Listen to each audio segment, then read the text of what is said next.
बिस्मिल्लाहिर्रहमानिर्रहीम। अस्सलाम वालेकुम स्टूडेंट्स। बेटा आज के लेक्चर में हमने नॉमेनक्लेचर ऑफ अल्काइंस को स्टडी करने। प्रीवियसली हम चैप्टर 8 से अल्केन्स के जितने भी टॉपिक्स आपकी बुक में गिवन है उन सबको कवर कर चुके हैं। इसके अलावा अल्कीन्स के भी जितने टॉपिक्स हैं उनको कवर कर चुके हैं। अब चैप्टर 8 में से हमारा सिर्फ अल्काइंस का पोर्शन रहता है, तो आज हम उसका नॉमेनक्लेचर स्टडी करते हैं। तो नॉमेनक्लेचर में सबसे पहले इसके रूल्स जो हैं आपकी बुक में पेज नंबर 141 पे गिवन है, तो बेटा यहाँ से आप इनको देख सकते हैं। अच्छा जी, तो अल्काइंस के जो रूल हैं वो बिल्कुल सिमिलर हैं उसके नॉमेनक्लेचर के आईयूपैकिक नेमिंग के हिसाब से बिल्कुल सिमिलर हैं जैसे कि अल्केन्स के थे या अल्कीन्स के थे। तो सबसे पहले तो रूल जो है वो कॉमन है सब हाइड्रोकार्बन्स के लिए, जो कि होता है कि आपने सबसे पहले लॉन्गेस्ट चेन को देखना है। उसके बाद जैसा कि अल्केन्स में हम जब नेम का एंड करते थे ANE से, इसी तरह अल्कीन्स में जब हम नेम एंड करते थे तो हम ENE ऐड करते थे। अल्काइंस में हम YNE ऐड करते हैं। तो बेटा इसके लिए सबसे पहले आप पॉइंट नंबर 1 में जो एग्जांपल गिवन है इनको देखिए। ये आपके पास एक इथाइन का मॉलिक्यूल है क्योंकि 2 कार्बन सब्सटेंस है और दोनों कार्बन के दरमियान में ट्रिपल बॉन्ड प्रेजेंट है। तो ट्रिपल बॉन्ड की वजह से हम YNE ऐड करेंगे और 2 कार्बन की वजह से इथाइन। इसी तरह ये जो आपके पास है ये एक 3 कार्बन कंपाउंड है जिसके अंदर ट्रिपल बॉन्ड प्रेजेंट है, तो इसका जो नाम होगा वो आपके पास वो होगा प्रोपाइन।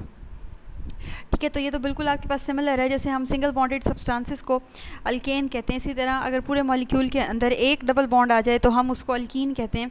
और अगर इसी तरह अगर किसी भी हाइड्रोकार्बन के अंदर एक बार भी ट्रिपल बॉन्ड आ जाए तो हम उसको अल्काइंस कहते हैं। तो ये आपके पास इथाइन है, इसको बेटा कॉमनली एसिटाइलिन भी कहते हैं, ये आपने याद रखना है। इथीन को कॉमनली इथाइलिन भी बोलते हैं, इसी तरह इथाइन को कॉमनली एसिटाइलिन भी बोलते हैं। तो be very careful about this. अच्छा जी, नेक्स्ट में जी बेटा हमारे पास जैसे बिल्कुल हमने अल्कीन्स में पढ़ा था कि हम लॉन्गेस्ट चेन देखने के बाद हम डिटरमिन करते हैं कि आपके पास जो डबल बॉन्ड की पोजीशन है वो क्या है। इसी तरह अल्काइंस में हम जब लॉन्गेस्ट चेन डिटरमिन कर लेते हैं उसके बाद हम देखते हैं कि हमारे पास जो पोजीशन है डबल बॉन्ड की वो क्या है। अगर आप इस वाले मॉलिक्यूल को गौर करें तो इसमें ये आपके पास एक 4 कार्बन सब्सटेंस है। 4 कार्बन सब्सटेंस है तो ये आपके पास डेफिनेटली ब्यूटाइन हो गया। अब जो ट्रिपल बॉन्ड है वो कार्बन नंबर 1 और 2 के दरमियान में जो है प्रेजेंट है। तो 1 और 2 में से क्योंकि 1 स्मॉलर है तो इस मॉलिक्यूल को हम कहेंगे कि 1 ब्यूटाइन। मतलब ये कि जो ये आपके पास एक ट्रिपल बॉन्डेड कंपाउंड है जिसमें जो ट्रिपल बॉन्ड है वो कार्बन नंबर 1 और 2 के दरमियान में प्रेजेंट है। सिमिलरली नेक्स्ट वाला कंपाउंड देखिए, ये आपके पास एक 6 कार्बन कंपाउंड है जिसमें एक मिथाइल ग्रुप लगा हुआ है। बेटा अगर तो ये यहाँ पे ट्रिपल बॉन्ड ना होता तो हम इस साइड से जहाँ पे ये 6 लिखा हुआ है कार्बन के ऊपर यहाँ से नेमिंग करते, क्योंकि जो हमारे पास ये ब्रांच लगी हुई है इसको छोटा नंबर आता है 2 आता।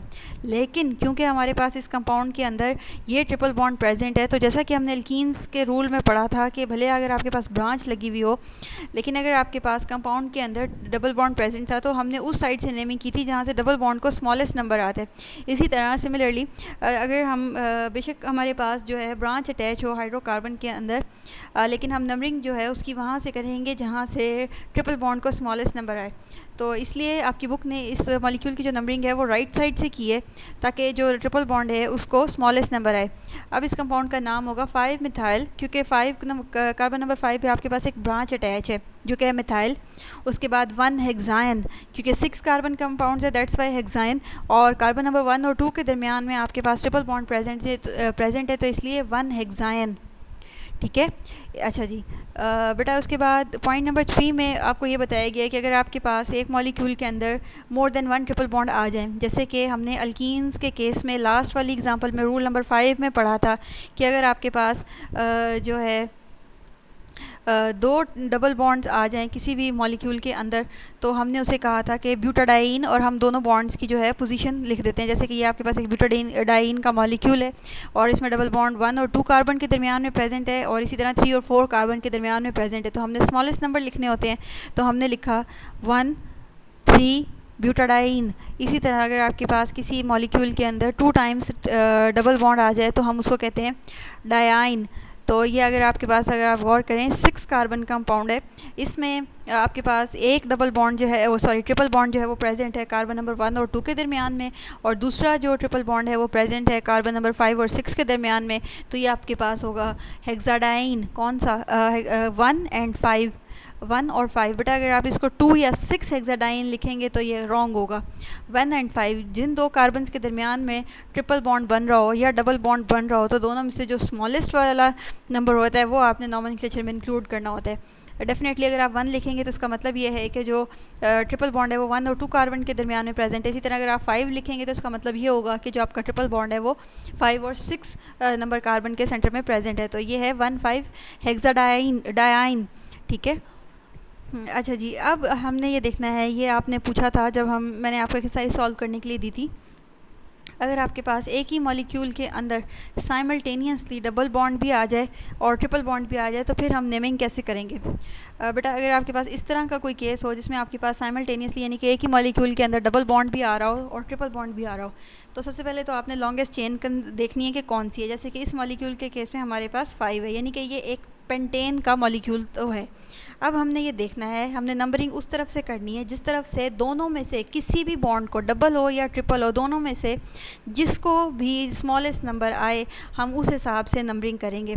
फॉर एग्जांपल अगर मैं इसी मॉलिक्यूल को राइट साइड से ये कार्बन नंबर 5 को 1 कहती तो आपके पास जो डबल बॉन्ड की पोजीशन होती वो 2 होती, जबकि ट्रिपल बॉन्ड की पोजीशन जो होती वो आपके पास 4 होती। लेकिन अगर मैं इसको लेफ़्ट साइड से काउंटिंग करती हूँ तो मेरे पास जो ट्रिपल बॉन्ड की पोजीशन है वो 1 है, तो स्मॉलेस्ट है, ये 2 से स्मॉलेस्ट है। जो अगर मैं इधर से लेफ़्ट से काउंटिंग स्टार्ट करती तो मेरे पास डबल बॉन्ड को 2 नंबर आता है, लेकिन अगर मैंने राइट से काउंटिंग स्टार्ट किया तो मेरे पास ट्रिपल बॉन्ड को 1 नंबर है। आपने ये नहीं देखना कि डबल बॉन्ड कौन सा है और ट्रिपल बॉन्ड कौन सा है और पहले मैं डबल बॉन्ड को नंबरिंग दूँ या ट्रिपल बॉन्ड को नंबरिंग दूँ। तो आपने सिर्फ ये देखना है कि दोनों में से किसी भी बॉन्ड को स्मॉलेस्ट नंबर कौन सी साइड से आ रहा है। बेटा ब्रांच और डबल बॉन्ड या ट्रिपल बॉन्ड के केस में आपने बॉन्ड को प्रेफरेंस देनी होती है, यानी कि ब्रांच को भले छोटा नंबर आ रहा हो लेकिन फिर भी आपने काउंटिंग उधर से स्टार्ट करनी होती है जिधर से बॉन्ड को छोटा नंबर आए। लेकिन अगर एक ही मॉलिक्यूल के अंदर डबल और ट्रिपल बॉन्ड आ जाएं तो आप किसी भी उस साइड से काउंटिंग स्टार्ट कर दें जिस साइड से दोनों में से किसी एक बॉन्ड को ज़्यादा स्मॉल नंबर जो है, स्मॉलेस्ट नंबर जो है वो आ रहा है। जैसे कि यहाँ पे हमारे पास अगर मैं लेफ़्ट से काउंटिंग स्टार्ट करती हूँ तो मेरे पास ट्रिपल बॉन्ड को स्मॉलेस्ट नंबर आता है जो कि है 1, और अगर मैं राइट से काउंटिंग स्टार्ट करती हूँ तो मेरे पास डबल बॉन्ड को जो नंबर आता है वो है 2। तो 2 और 1 में से जो स्मॉलेस्ट है 1, तो मैं इसकी काउंटिंग जो है वो लेफ़्ट से स्टार्ट करूँगी। अच्छा जी, अब आपने ये देखना है कि ठीक है, सबसे पहले हमने ये डिटर्मिन कर लिया हमारी लॉन्गेस्ट चेन है 5 कार्बन वाली, यानी कि पेंटेन का कोई भी मॉलिक्यूल है। अब उसके अंदर हमारे पास जो डबल बॉन्ड है वो प्रेजेंट है पोजीशन नंबर 3 पे, तो हम इसको लिखेंगे 3 पेंटेन। बेटा ये पेंटेन लिखने का मतलब ये है कि हम पेंटीन नहीं हमने लिखा, एक ई हम काट देते हैं। उसकी वजह यह है कि क्योंकि हमने यहाँ पे ट्रिपल बॉन्ड की पोजीशन भी ऐड करनी होती है। ये पेंटेन नहीं है, ये पेंटेन है। ये पेंटीन से पेंटेन बनाया गया है, उसका एक ई जो लास्ट वाला है उसको रिमूव करके उसके बाद आप ये हाइफन डालेंगे और उसके बाद आप पोजीशन लिख देंगे ट्रिपल बॉन्ड की और एंड में हाइफन डाल के आयन लिखेंगे। 3 पेंटेन मतलब ये कि 3 पोजीशन पे आपके पास डबल बॉन्ड प्रेजेंट है और 1 आयन मतलब कि 1 कार्बन नंबर 1 पे आपके पास ट्रिपल बॉन्ड प्रेजेंट है। इसी तरह सेकंड वाली ये जो आपकी बुक में एग्जांपल दी गई है इसको देखिए, इसमें आपके पास कार्बन नंबर 1 पे डबल बॉन्ड प्रेजेंट है और कार्बन नंबर 3 पे ट्रिपल बॉन्ड प्रेजेंट है। अब अगर मैं इस मॉलिक्यूल को राइट साइड से काउंटिंग स्टार्ट करती तो मेरे पास ट्रिपल बॉन्ड को नंबर आता 2 और डबल बॉन्ड को नंबर आता 4। लेकिन अगर मैंने लेफ़्ट साइड से काउंटिंग स्टार्ट किया तो मेरे पास डबल बॉन्ड का नंबर आया 1, तो 2 से 1 स्मॉलर है, तो इसलिए मैं इसकी लेफ़्ट साइड से काउंटिंग करूँगी। हमने ये नहीं देखना कि ट्रिपल को स्मॉलेस्ट नंबर आ रहा है या डबल को आ रहा है, हमने ये देखना है दोनों में से किसको स्मॉलेस्ट आ रहा है, तो उस वाली साइड से आपने काउंटिंग स्टार्ट कर देनी है। ठीक है, तो ये मॉलिक्यूल हमारे पास होगा 1 पेंटेन, ये ई भले आप काट दें, ये वाला जो आपकी बुक में लिखा हुआ है 1 पेंटेन 3 आइन। ठीक है, क्योंकि थर्ड पोजीशन पे आपके पास ट्रिपल बॉन्ड प्रेजेंट है, तो 1 पेंटेन 3 आइन। ये हाइफन्स और कॉमास जो भी लिखे होते हैं इनका आपने ख्याल रखना है। अगर आपने दो नंबर्स को सेपरेट करना होता है तो आप कॉमा लगाते हैं, जैसे कि यहाँ पे 1,5 हेक्साडाइन में 1 और 5 को सेपरेट करने के लिए आपने कॉमा लगाया, और जब आप नंबर के बाद नेम एंटर करते हैं, अल्फ़ाबेट लिखते हैं, तो उसको आप हाइफन से सेपरेट करते हैं।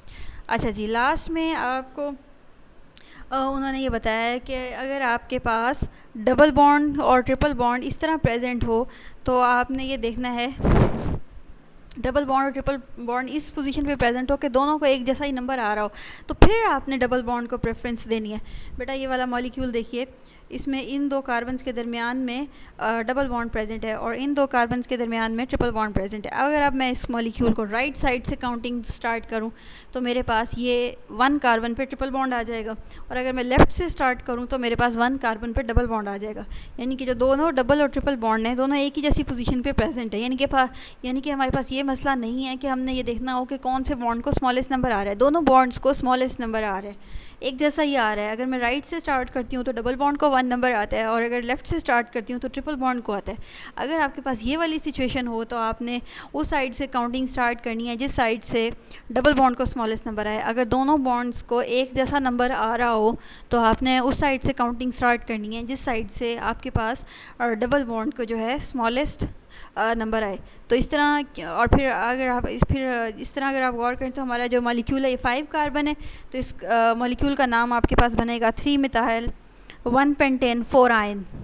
बेटा यहाँ तक आपके नोमेनक्लेचर जो है ये कंप्लीट हुआ है। जैसा कि मैंने आपको पहले भी कई बार बताया कि नोमेनक्लेचर के जो रूल्स हैं इनको आपने याद नहीं करना, सिर्फ इनको आपने समझना होता है। तो आपको ये पता होना चाहिए कि अगर आपके पास कोई फार्मूला लिखा हुआ आ जाए तो उससे आप स्ट्रक्चर कैसे ड्रॉ कर सकते हैं, और अगर स्ट्रक्चर लिखा हुआ हो तो उससे आप फार्मूला कैसे ड्रॉ कर सकते हैं। तो मेरा ख्याल है ये काम आपको बार बार प्रैक्टिस से आएगा। बेटा अगर इन रूल्स में से मैंने कोई पॉइंट छोड़ दिया हुआ है या कुछ आपको समझ नहीं आई है तो आप मुझसे पूछ लीजिए। Thank you so much. अल्लाह हाफिज़।